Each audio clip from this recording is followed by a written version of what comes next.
small but today. Thank you very much for coming. Today we're going to be talking to you about how digital payments can be moved forwards, how 5G is going to change consumer behaviour, and the advantage of that, listing barriers associated with mobile payments. So first of all, I'd like to introduce you and explain why we're talking together for this session. So I'm Joanna, aimm. aimm are the Association for Interactive Micropayments. Before joining aimm, I'm commercial partner of Channel 5, a UK television broadcaster, driving incremental revenue outside of pricing. So I know that there are significant challenges in attracting, growing and sustainable business, and hence engaging and interacting with your customer in order to monetize them has never been so important. I believe it can only help to offer and ultimately present the widest offering of customer. Caroline Press has worked in telecoms, she tells me, for over 20 years. Hard to believe, I know. And the last two as payment services network operator 3 for new products and services which her customers want. She's been working hard to improve the customer journey and promote the use of carrier billing, and this interest in changing the industry led her to help shape the changes and provide key feedback from the network's perspective.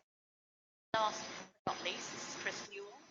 Chris is wearing the trousers tunnel, and Chris is CEO of Donr, which is the UK's largest text-giving platform with nearly 1,500 charities using it. Previously, Chris has been CEO of ImpulsePay and was instrumental in the early development of Pay for It. Chris also chairs the carrier billing working group, Caroline and I, on the aimm board. So Donr is a payment intermediary and 3 is a mobile network operator. So they've all got their own unique insights and why are we all here as part of aimm? So Caroline, Chris and I, as I mentioned, all sit on the board of aimm, and aimm is the interactive media association. We represent the entire value chain, those wanting to operate or promote micropayments in Spain. Our members include all the mobile network operators, majority of major broadcasters, aggregators, payment intermediaries, charities, merchants and institutions. Our remit is to create the conditions for growth, encourage innovation and protect the regulatory environment members operate. So our 4 channels of activity include under working groups and educating members through knowledge seminars and training, and interfacing with the regulators to operational environment is robust but proportionate. So in summary, we can help you future-proof by surrounding you with support through the value chain. One of the core benefits of aimm is the representation of commercial interests of companies in the interactive media. So this is not only through representing members' interests to regulators, but also facilitating member forums to identify barriers to and opportunities for growth. So we have several forums that bring together the entire interactive media value chain, often with a particular sector, prioritise issues that will drive industry growth and member revenues. This in mind, one of the outputs from our recent carrier billing working group for how we can take mobile payments further than before, taking advantage of advances in technology and the knowledge sharing between our members in key areas such as negotiating the purchase of physical goods. So what we'll be talking about is how 5G is going to change behave, how we can best adapt our business processes to take advantage of these changes, barriers to mobile payments, and of course how aimm can help you do that.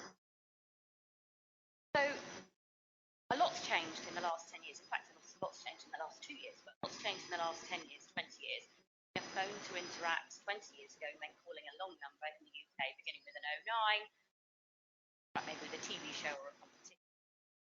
Everyone moved to short codes for every conceivable phone paid service out there. Next came carrier billing. Even easier to purchase items using their mobile. Arguably, purchases of this nature have up until now been on-demand, frictionless, easy transactions, not moving people away from traditional payment methods, attracting amount of money, their phones for convenience. So, what happens next? Caroline. Technology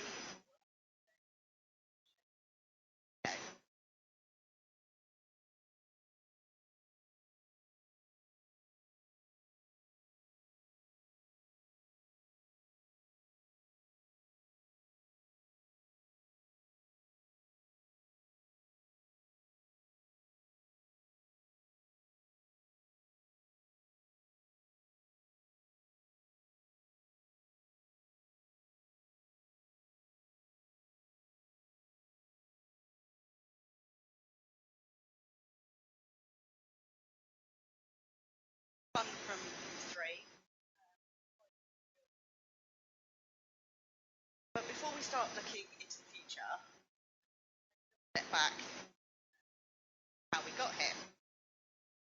So the changing generations of mobile have behavioural changes for the way they work and the way they live. When the first mobile phones came out, it was just seen for the yuppie generation, and nobody could understand what was so important. You had to be contacted all the time. Why would you need somebody to ring you? Why would you want to be available? But now they're such a part of life that the average smartphone user touches their phone around 100 times a day, and more people will be distraught about losing their phone than they would their credit card or their wallet. How integral they've become. Things have changed in ways that nobody expected. So when 2G came in, I remember a bit of the introduction of SMS. We were all sitting there going, what is the point of 160 characters that you have to press 3 buttons to get them? How is this going to, what is the point? And then the younger generation just created a whole language, and it just flew in ways that nobody expected. And that was the real start of, sort of the real telemedia industry, the premium rate SMS things.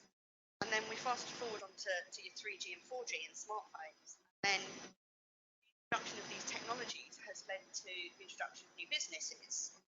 So if you look at the likes of Netflix, Instagram, Deliveroo, they are only in this industry because of the use of the technology and the behavioural changes of people. They saw this technology and they found new ways to market.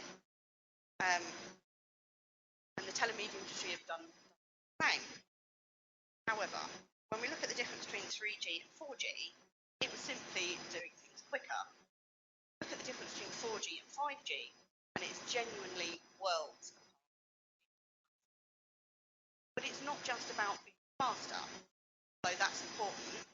Look at the download time for goes from about 6 minutes to about 3 seconds. That's phenomenal. Really important is the latency. At the moment, there's a delay. It takes about 200 milliseconds. That's going to get down to about 1 or 3 milliseconds. That's phenomenal. The reason it's important is because the latency has been a problem for gaming, for live streaming, for self-driving cars, VR and AR. So VR, our brains get very nauseous. Latency problems, game changer. And things like self-driving cars are going to be a thing in the future. Not too far into the future.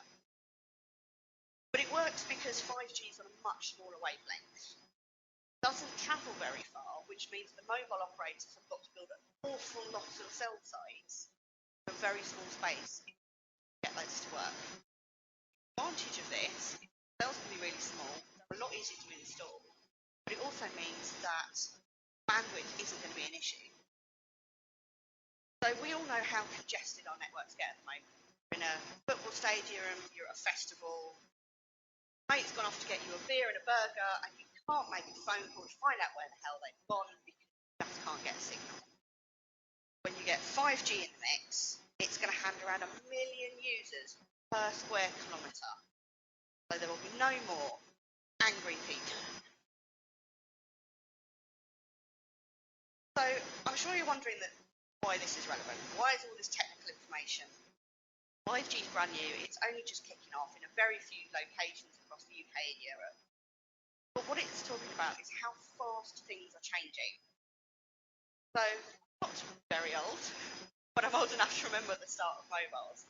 And if I look back to my childhood, we used to go, shops were closed on a Sunday, friends reunited, we had one TV in the house, we sat round as a family at a specific time to watch a specific programme. Or we'd read a book. But now, in not so many years, social media, you've got TV shows on demand, you can download what you want, you can download digital books, audio books, you can read them on the train, on the Uber. When you get home, you know your food's going to be delivered, it might be fast food, it might be a healthy food box. And the varying different ways like Apple Pay, Android Pay and PayPal have changed things, they've changed people's behaviours. And I don't know how many times that I've heard people say, well, I haven't got any cash on me, just don't need it anymore.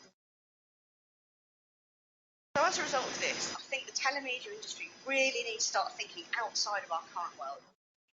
More than HTML games. We need to think more than ringtone and fitness videos. A whole new world that's about to open up to us. And the people that are in this industry are so smart, they are so clever, they are so resourceful. These are the people that need to start thinking now about what they can do in the future. So let's get back to the future. Let's get back to 5G. Started with a little video talking about 5G drones. I've got another little video about something else that we think about.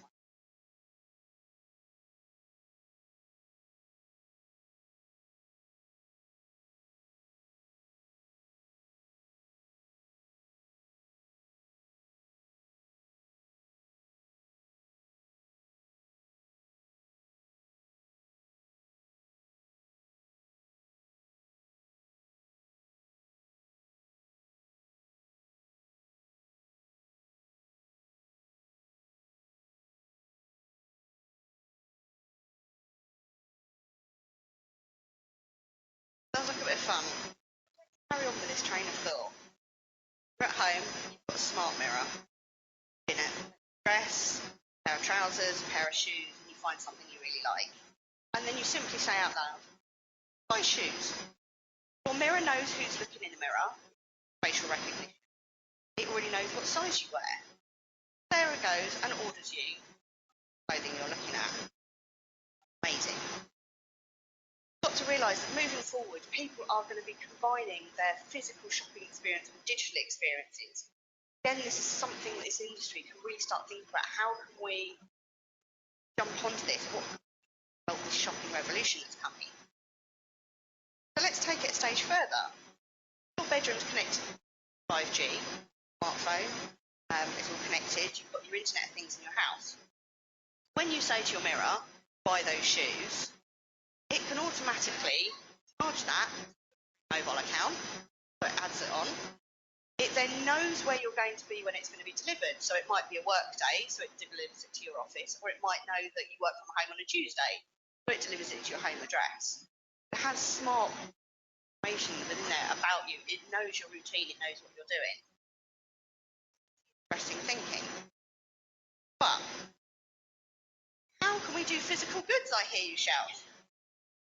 Well, this is the key thing, is that we need to diversify. We need to change our ways of thinking. We need to move forward. We need to add things to our payment portfolio. So we know carrier billing has its limits due to PSD2. And Chris here is going to be talking through breaking through that digital barrier with eMoney.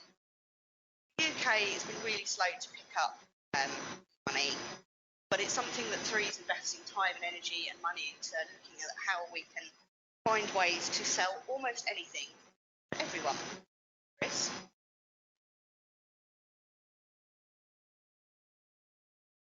I'm going to stand up for this one because it's stuff coming up on the screens.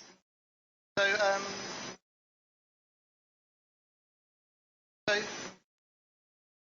as an industry, we work within sort of payment services directive. So this is the kind of bit of regulation that allows us in Europe to kind of sell what we do. But within that, we're limited to digital goods, digital services, tickets, charity donations. And in this kind of new sort of 5G world and the kind of way things are going, we kind of see that as really a bit pointless.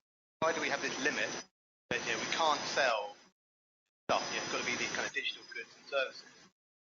If you kind of look at what that limit is, at the moment, the market's worth, it's around £370 million a year, depending on 2 years. That's sort of digital content, really, digital services, so games and all those areas. But if you look at carrier billing as an overall opportunity, you're probably looking at 150. Our potential, if worked out, is 0.5%. So we're not buying very, very small. People here are kind of making the most of what we're doing within the confines of what we have.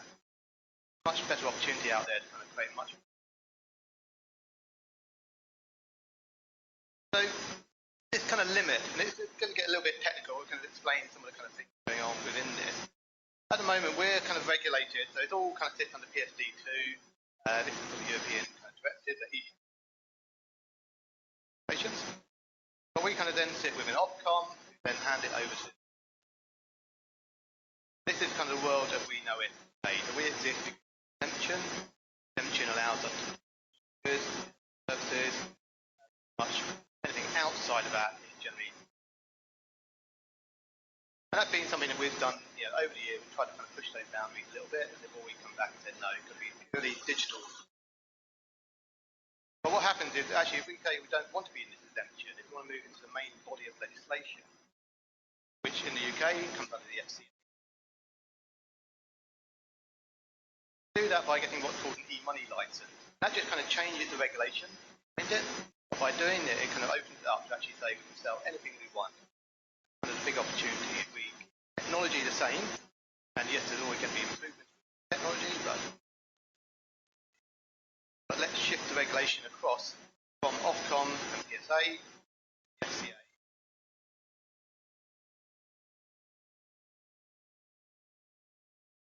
So this is where it gets technical. I will lose you, and we'll come back to it. But I think one of the issues around eMoney is people get kind of scared of it because they don't really know what it is. Actually, it's probably worth actually breaking down that barrier and actually being a bit more upfront. So we're going to do a little journey here. So we can start in the green box, way over to the red box. And technology is very similar to what we do at the moment. So we start off, consumer wants to buy something. So they're on a website, clicking on a button and say, I want to buy this product. At that point, API, so the aggregator, the payment intermediary, very often they'll check with the mobile network to see if you can pay for that item. So we kind of would call that like we're billing the user, but we're not actually trying to bill them and see what the kind of response code is from that. So sometimes, it'll get rejected, so they've got a bar on their handset, they haven't got enough. When that kind of happens, that's fine, that's just the end of the transaction. But if they can pay, then they kind of move into kind of being accepted. At this point, we can then issue eMoney. They're trying to buy a sort of £10 product, £10 worth of eMoney. Then dispatch the product to the merchant, so they can then sort of see the kind of goods. Then we've got the billing cycle. So 45 days later, give or take, the mobile network has sent the bills out, that money back from the consumers, paid it to the aggregator, and the aggregator. So getting that payment back then cancels off the eMoney. So the technical thing that's happening in the background, the regulations govern the kind of but kind of technical kind of what's happening stays the same. So we're still billing users for stuff.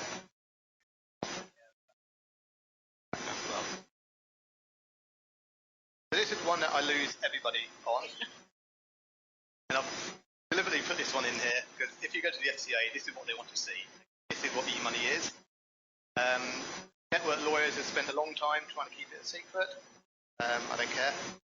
Out there, kind of see as many people as we can trying to use this. If you can get your head around it the first time, that'd be great. So what's happening here? I'm going to start at the top left. Still starting up here, kind of same kind of thing. So we kind of make a request to a charge. Back into the M&O to authorise it. Once it's been authorised, we can then dispatch that. Charge that.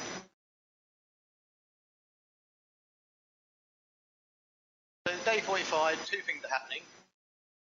What's around here? So the consumer gets a bill on network, the standard payment term. Signed up to pay debit, they do a direct debit. They're not on a direct debit, they kind of ring in. That stuff just stays the same. They would then make payment to the network, and then that money comes back to the network. In the background, the mobile network is then issuing a billing statement. I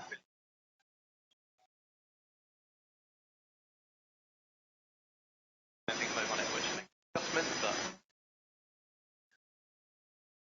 at this point, we get to this stage here, so stage one of eMoney, where it's being issued. This is the kind of key point here. So consumers bought eMoney, obligation to pay for that eMoney, haven't actually received the funds yet. Because we've kind of given them essentially receipt.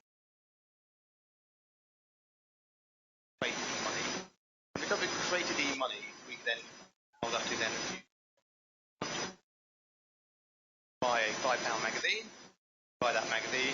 outbound booking.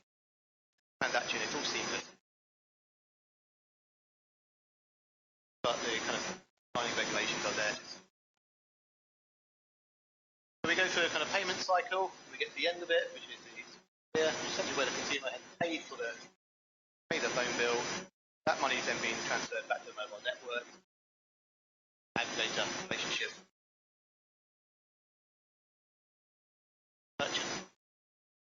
One of the important bits here is this money is being safeguarded.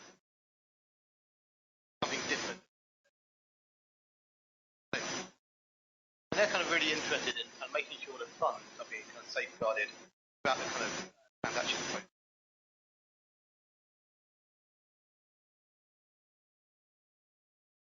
The tick boxes got a little bit messed up. I'm going to refer to my notes here to make sure I get it. The key difference here is that the mobile network is only really in charge of product fulfillment and collection of funds. But the mobile network is collecting funds. We'd like to give out the product. The merchant is kind of in charge of areas, so sort of user experience they have some responsibility over. They are in charge of product fulfillment, in charge of sort of like the bad debt side of things.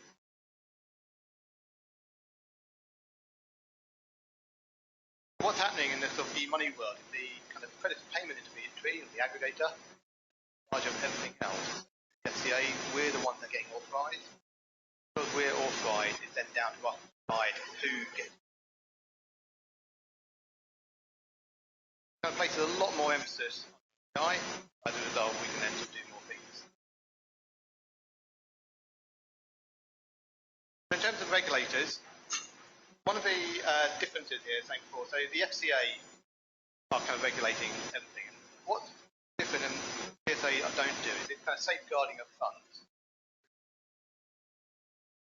And they're kind of looking to make sure that as money is kind of going through from the consumer who makes the payment, parties in the chain, that money is safe at all times. I've seen aggregators go out of business, bankrupt, or they get money problems essentially. And that's quite a challenge here because that money doesn't belong to the aggregator, it belongs to the merchant. FCA are really looking at that. So it's important that money is protected. What they don't want to do is end up in a situation where you've got people who have bought products or made charity donations, somebody in the kind of ecosystem that come out of business, charity donations, those donations have disappeared. That's not great use of donation really. So the FCA come in, they really look at the safeguarding of funds. At the moment, the PSA wouldn't regulate anything, but we still feel actually longer term they would come in and look at the consumer experience. Kind of rules and processes they've developed over the years. They see that as a challenge. Funds and how that's.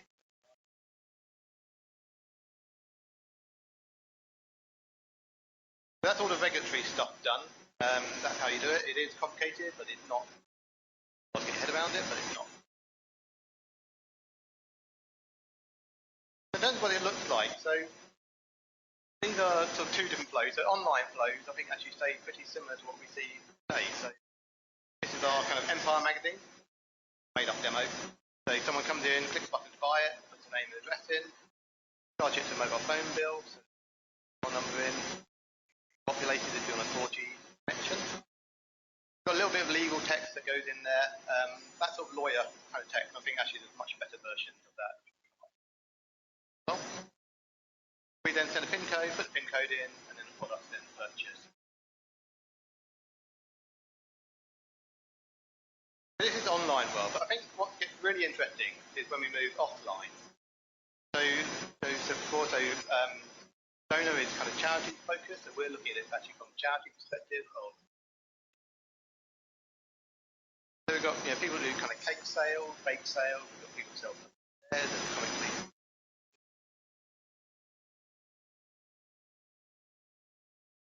It then becomes interesting there that actually if we then look at the offline world, how you can buy stuff, pay for stuff offline, that can bring some of the really kind of key USP. So somebody can send a text message, that text message has some kind of background background, authorise the charge, and then what that's doing is saying to merchants out there, they're trying to sort of figure out a contactless donation or contactless, where you have to try to get a contactless reader out there, and that's quite expensive. They're kind of working as well, there's challenges with them. And when someone buys by contactless, they only get the last 4 digits of the card as well, so they have no relationship with that person after that. So with kind of mobile payments, what we can say is actually make your kind of process of rolling out a lot simpler, and you can also create relationships with people. People are buying stuff, you're getting the mobile number, marketing opt-ins alongside that, start to kind of work with that person.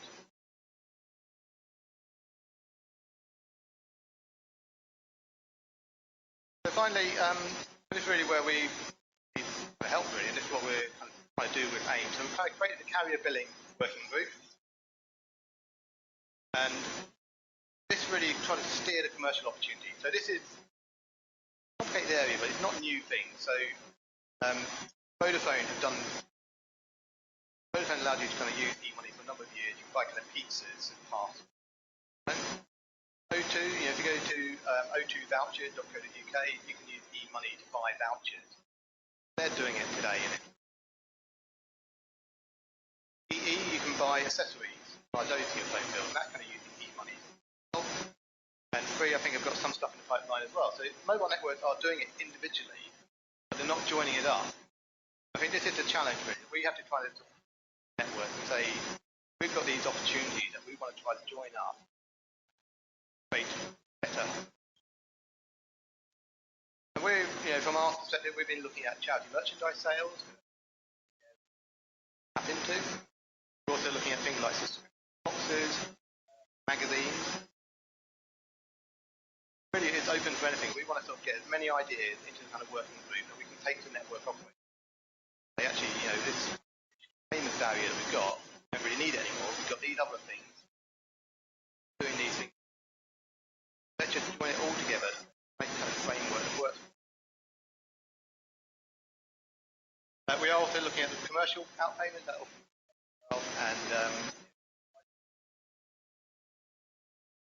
bad debt for the network. That the network percentage.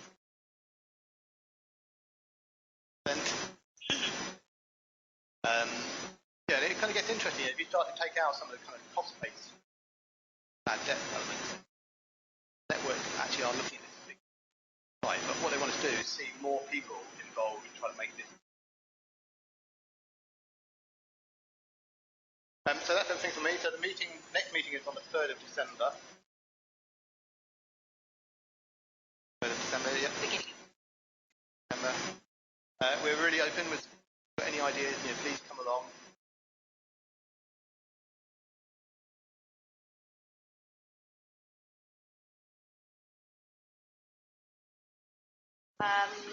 Before we go to the Slido, questions. Are there any questions? Just a quick one from me then. Chris, you mentioned charity, publishing there, but actually, what other sectors would you like to see involved? Where should it go? Chris, and then move on to Caroline. So where else is it going to work? Kind of removes barrier, so payments everywhere.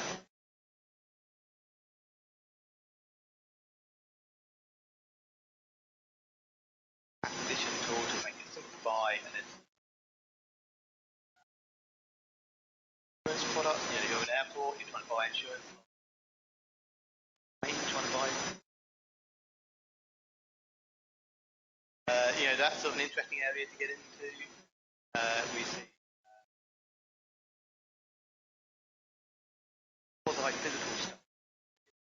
Start to incentivize somebody. So you want to sort of give them access to a game, for example. Maybe you've got like some kind of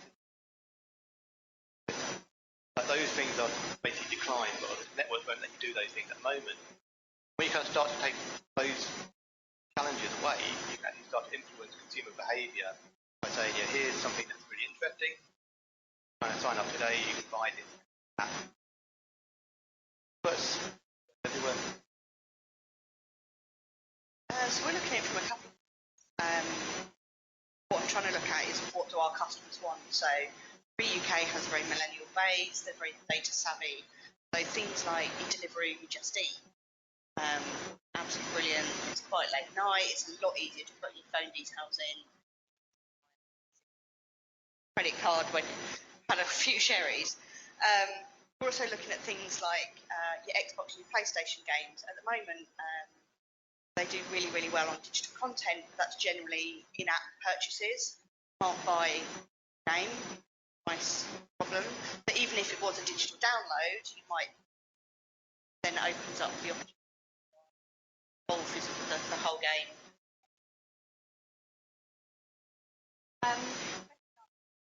Here, after Caroline, I'm guessing, is 5G better at working indoors than 4G? It's already way faster than Wi-Fi 6. In building 5G and new opportunity for MNOs. Oh, I love you because this is exactly how we started with our 5G campaign.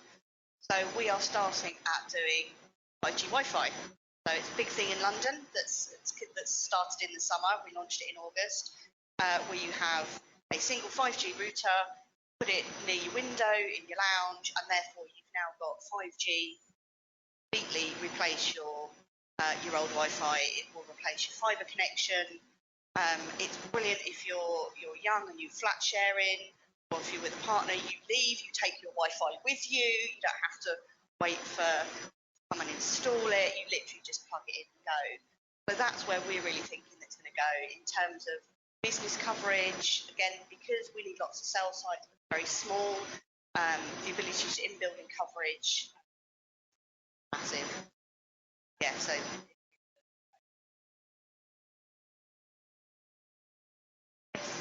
That was the complex one. Have you got 1 minute elevator version? That falling. No, you couldn't comment. Yeah, the simplest version is just phone, up. Don't need to do that. We elevator pitch. I think the step on from it gets a little bit more interesting.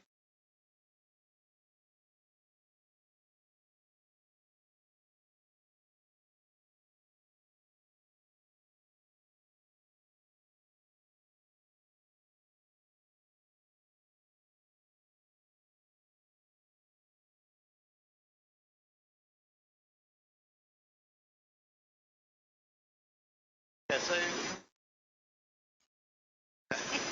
I think the simplest way to look at this, the example that we've kind of used a few times. If you go to your local supermarket, so Waitrose for me. You go to Waitrose. I think it's a Waitrose. You want to buy a gift card, so £10 Amazon gift card. Buy the Amazon gift card. You can buy whatever you want on Amazon, but you bought a gift. Let's say you use your credit card, so American Express for me, you get Amex card to buy. So in that scenario, Amex card is a mobile network operator. I buy my gift card. Pay that bill and I'm happy.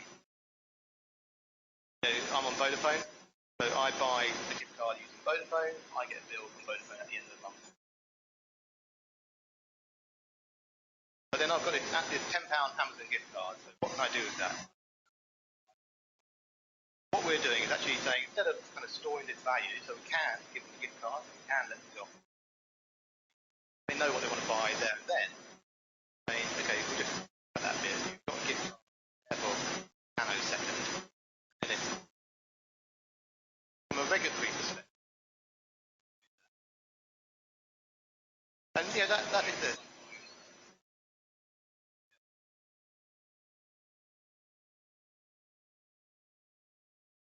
And the really interesting bit that we have, Waitrose, buying that. Amazon have no idea who you are. You'll turn up, buy stuff, but you might not turn up. Actually, when you buy stuff using our technology, on that we have a relationship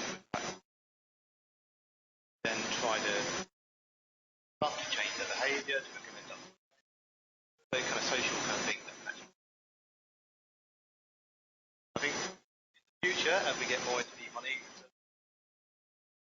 that can be one of the kind of defining kind of reasons why carrier billing.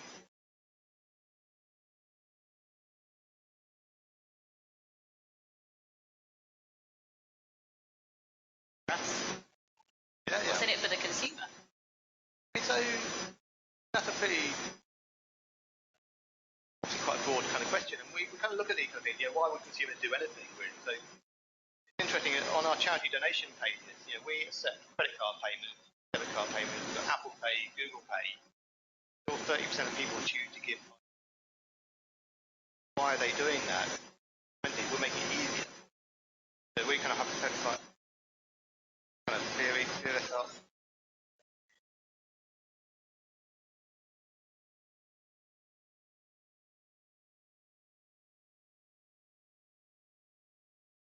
People are saying, for example, if I go to a Tesco's and there is a red nose charity event, I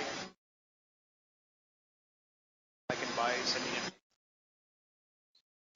or I would say credit card or sending a text. Yeah, so the consumer wouldn't see eMoney, right? That's just a regulatory change in the background, just so we wouldn't explain the PSA. I think from the consumer perspective, it's ease of use. So we see when people are online, 30% will choose to give.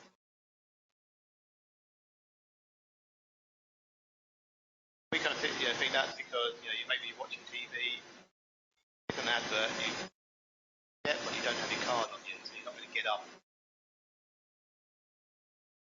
Actually, we kind of start to make it really easy. So watching it, see an advert comes up, charge up to the bill. Buy a physical good. Buy as a go for an eMoney. Quite a pain, and there's steps to be done. Buy this magazine, just buy it.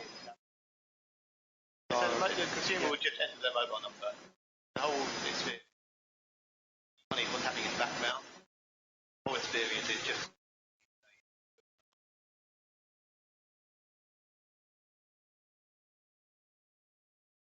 Something from the, how can we make it that it's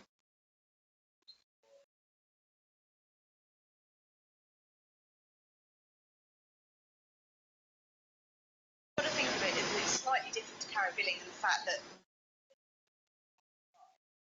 you're ordering something to be sent to you, for example, then you're going to have to put in more information than you normally would. So you're going to have to put in an address.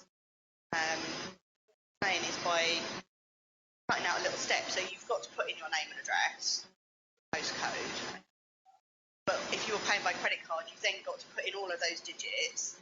Whereas everybody knows their phone number off the top of their head, very few people remember their credit card number. So in the same way that Chris was saying, sat on the bus, you don't want to get your wallet out in front of everybody, you don't want to drop it. It's a lot easier to do. Know their mobile number, they don't know their credit card details. So it's making an impulse purchase something they particularly. So sometimes we find with carrier billing, I've just clicked an advert, really sure what I'm looking at.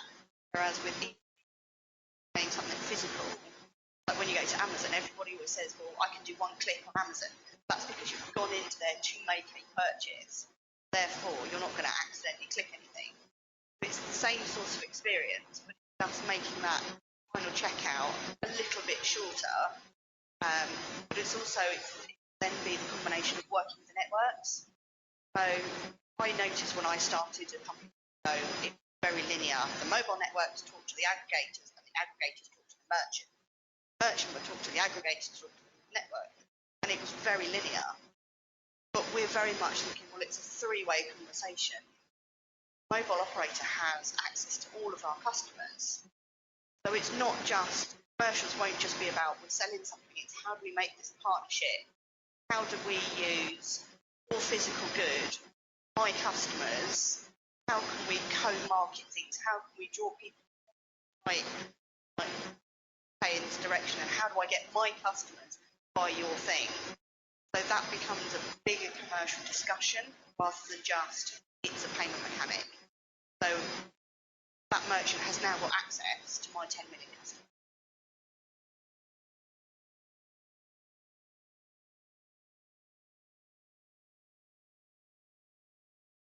One for you, Caroline.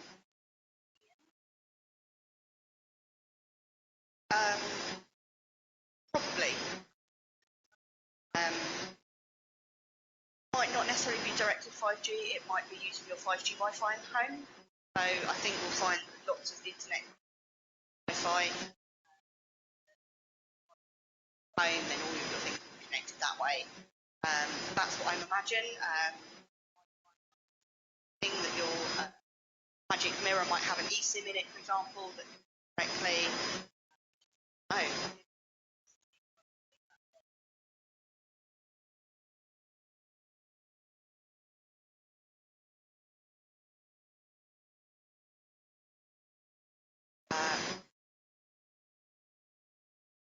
But it obviously depends what you've got in your house. So it depends on what items you've got. So for example, I've got a Wi-Fi kettle. My kettle works off my Wi-Fi. But if I had a 5G Wi-Fi at home instead of my cable, then that thing would work off my 5G Wi-Fi. You might find in the future your fridge has a SIM in it that can talk to you directly to your mobile phone account. You just don't know what's coming. No. Out there in the big wide world. Much to Chris and Caroline. Obviously, as we say, we're all board members of AIM and we are here all week till Wednesday afternoon. So if you're interested in learning more about 5G and eMoney, then do come and find us. Big round of applause for Chris and Caroline. Thank you very much.